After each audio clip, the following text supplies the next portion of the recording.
Le maréchal du Tchad, Idriss Déby Itno, président de la République, chef de l'État, a mis plus de 2 mois pour sillonner les 23 provinces que compte le Tchad.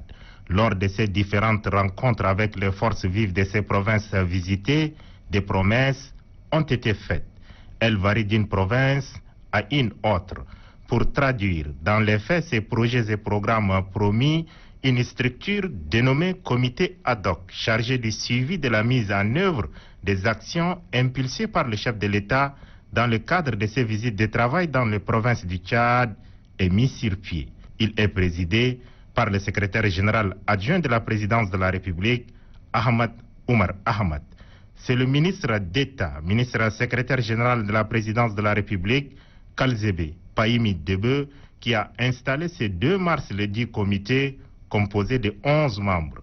Il s'agit tout d'abord de faire l'état de lieu de toutes les instructions données par le maréchal du Tchad, président de la République, chef de l'État, lors de sa tournée au Tchad profond à partir du 5 novembre jusqu'au 22 février dernier.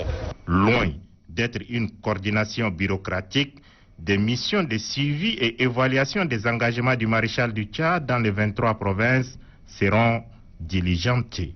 Cette rencontre a pour objet de mettre toutes ces instructions dans le fait. Donc pour ce fait, il est mis en place un comité chargé de suivi et d'évaluation de toutes ces instructions.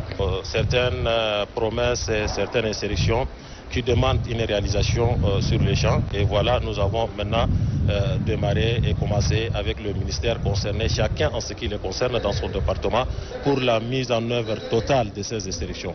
Fidèle à son engagement, le maréchal du Tchad Idriss Déby Itno tiendra ses promesses, d'où la création du comité ad hoc chargé du suivi de la mise en œuvre des actions dans les 23 provinces.